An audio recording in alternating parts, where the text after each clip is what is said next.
Hi. So at the very last minute, I decided that I want to participate in, I think it's called the Sealey Challenge. I saw this on Instagram and then I looked into it and I remember I have seen this before. But essentially what this is a challenge to read one book of poetry every day for 31 days in the month of August. And I'm going to do it. Additionally, I am going to share one poem from the collection that I read each day. And I think I'll do that in stories on my Instagram. I probably won't do a video specifically for this for YouTube, but I'm going to, in stories on Instagram, and I really don't use stories very often. Like I use it to share things that I see that I like, but I don't like make videos. So I'm not sure if that's where I'll do it. Like a reel, like an Instagram reel. Even the way that I say that just shows that I don't use it. Like, here I am, the 90-year-old woman, like, here we go. I'm gonna make myself a reel. That's what it feels like. But I don't want to make a video and I don't want to do shorts. I hate YouTube shorts. If you make YouTube shorts, I never watch them. Never. I hate them. But I'm gonna make a reel of my favorite poem that I read that day. And then additionally, because I'm a sucker for punishment, no, because it feels like a really good idea. It feels like a jumpstart to creativity. So additionally, I'm not just going to read a collection of poetry each day, and I'm not just going to share my favorite poem each day in the month of August, but I am going to write a poem and share it each day in the month of August. So if you aren't following me on Instagram, this isn't like a ploy to follow me on Instagram or anything, but if you are interested in hearing a poem a day, and if you are interested in hearing whatever I write each day. And I don't know what that's going to look like. Like, it's been a long time since I've had a serious poetry writing practice. In the past, I have had that. Like when I lived in India, I wrote a poem a day for 5 years. And those are some really great poems. They really are really great. They did not start out that way, but I hit like a high point about 2/3 into that time, and the last bit is really great. And then they kind of go downhill because I started writing one for each student that I was saying goodbye to, and they get really sentimental. But I wrote a poem a day, every day for 5 years, and that was the height of like my creative power, really. Like I came out of that and I was writing short stories and I started a novel and just like all sorts of things. So I want to get back there. And I'm going to do it with 31 days of writing poems, reading poems, writing poems. And the whole deal about the Sealey Challenge is to read imperfectly. So it's not like I'm going to go in and like do a deep dive study of each of these. I'm just like filling my head. I'm filling my head with this amazing stuff. And I have a vast array. I've only got 30 books here, which actually is going to work out to one book more than I need because 2 of these books of poetry are super long and I'm going to count them for 2 days each. So I actually have 1 extra. Some of them are very small. So if I have time on a day when I read a very small poetry book, then I probably will read 2 and I'll get through 32 books instead of 31.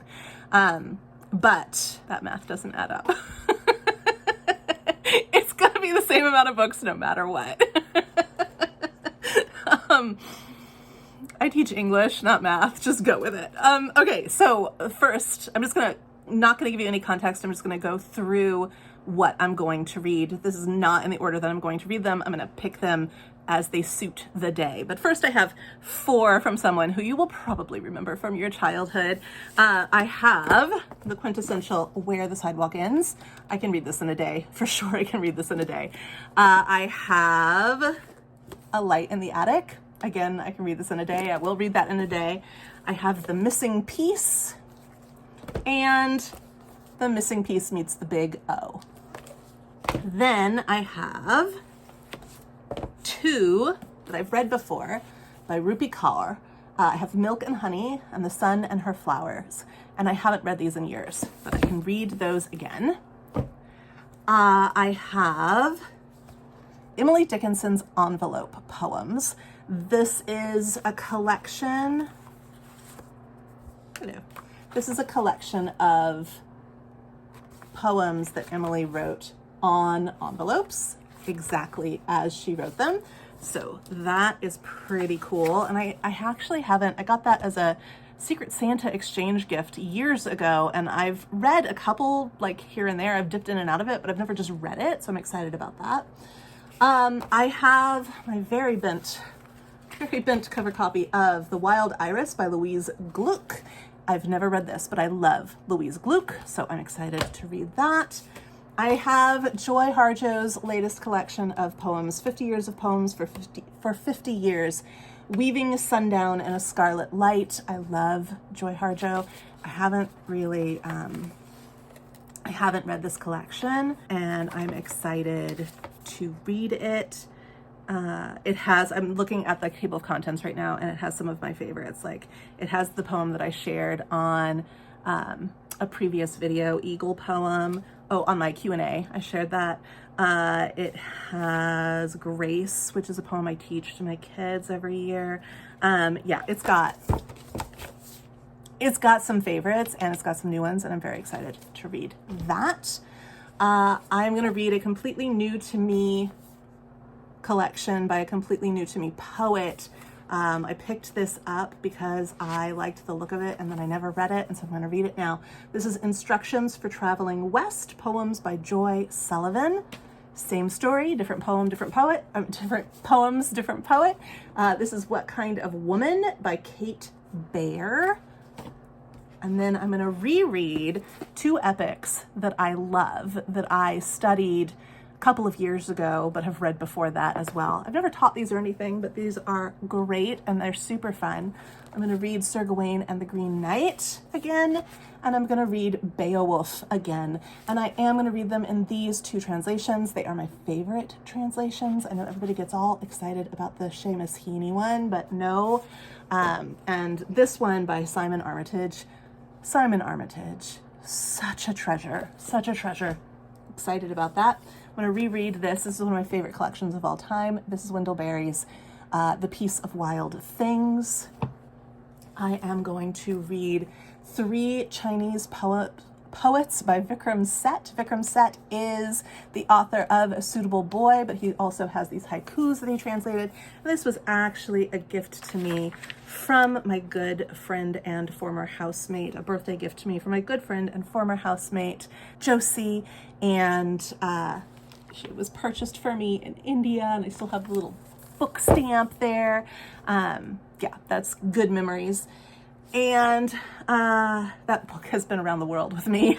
And I have this, which I have read some poems from, but not all poems from, and I don't know how I really feel about it. I remember not really liking it, but I haven't let go of the book, and I've had it since, like, I don't know, 2013 or something. So this is Transformations by Anne Sexton. I'm going to read one of my favorite Billy Collins collections. I have so many of them, but I pulled this one to reread. This is Sailing Alone Around the Room by Billy Collins. This is one of my favorite collections too. I love this collection, and I haven't read it since the first time I read it, like 4 years ago. This is No Map Could Show Them the Way by Helen Mort. And it is about a lot of things, but one of the main poems is the true story of a female climber in the 1800s, female mountain climber. And then I am going to just be totally decadent with myself and give myself the gift of rereading all of the K Tempest poetry collections that I have. So my oldest one is this one. This was printed, each one was printed individually. You cannot get this anywhere. It comes with a CD of her performing them. This is no longer available anywhere in the world. Nowhere. And it is actually my favorite collection of hers.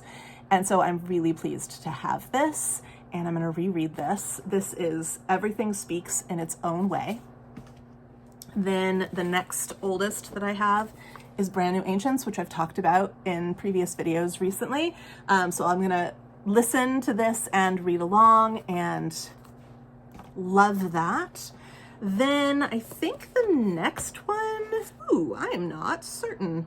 I think the next one is Hold Your Own as far as publication order, followed by Running Upon the Wires, and then her latest is really excellent. I love this one, and this is Divisible by Itself and One. And if you're noticing that sometimes it says Kate and sometimes it says K, that's because they've gone through their own personal changes, and this is a book of poems that my Aunt Donnell self-published. She typed every word. These are not printed. She made one for every member of the family. Not one for me. This is my dad's. I stole it. her older brother. My Aunt Donnell was very, very special in my life, very impactful in my life. The woman introduced me to Jane Eyre. Enough said. And she passed away when I was in my first year of college. I still feel that loss. Like, she and I were very, very much alike. And I just feel like she would be so proud of the person that I am. Sometimes when I achieve something or when something good happens, like, I'm just like, I know she's cheering for me. And I have this collection of poems that she wrote, hand-typed, hand-bound in 1980. I was a small child. And I've never actually read the whole thing. So I'm going to read all of them. And that's going to be a very emotional experience for me, I am sure, in a really good way, I love thinking about my Aunt Donnell.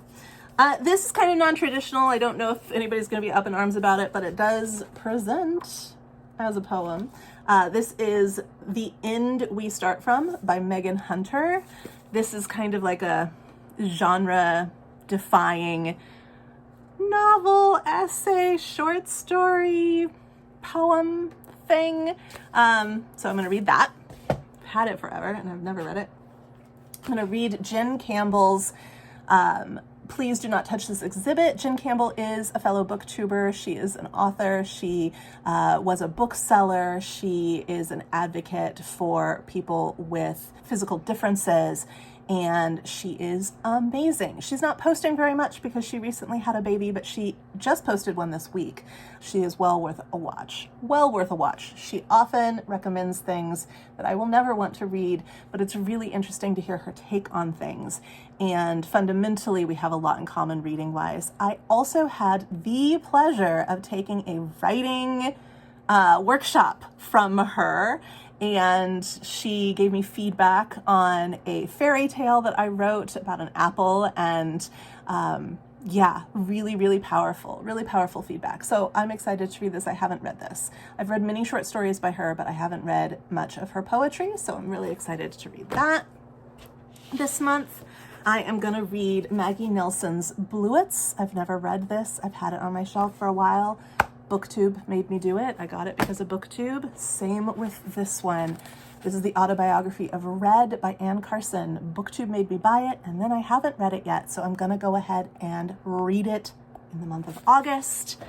I have Bee by Sarah Kay. This is one of those really super tiny ones that I probably will read more than one poetry book on that day, but I'm really excited about this one because I got it signed by her on May 21st, 2018 here in Seattle, Washington, when my sister and I went to go and see her and Phil Kay give a live performance. And it was really, really wonderful. And then I have 2 books that I'm going to count for 4 days. So I'll read half of each of these books because they are quite dense and they are quite large. And we're reading imperfectly, but I don't want to punish myself either. And I really want to read these. So I'll take 2 days to read this collection of poems by Madeleine L'Engle. Madeleine L'Engle is one of my favorite spiritual teachers, one of my favorite authors. And I've read this before. This is the Ordering of Love. And while the poems appear to be quite simplistic, they're actually really complex and full of deep wisdom that I want to sit with a little bit. So I will read just half of this collection. Let me see. I will read just half of this collection on one day and then finish it on another.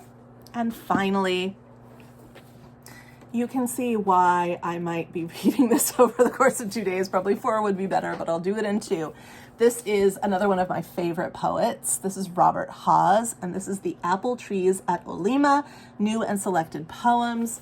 I adore Robert Hawes, both as a poetry teacher and as a poet. He is just phenomenal, truly just phenomenal. He was among the poets that I recommend you read when I gave my Q&A, but I did not read a poem from him and during that Q&A, and he has my heart. He has my poetry heart. So I will be reading this. And I actually haven't read this collection. This will be a new to me read, although I will be familiar with some of the poems that are present in here. So that's it. 31 days of reading poetry, writing poetry, and sharing poetry in the month of August. If you're interested in seeing what poems I choose from each of these collections, head over to my Bookstagram, Books Love Jenna, same as here, every day, and look for the reel, I think. I'll figure it out. And you'll find it, and it'll be grand. In the meantime, let's go read.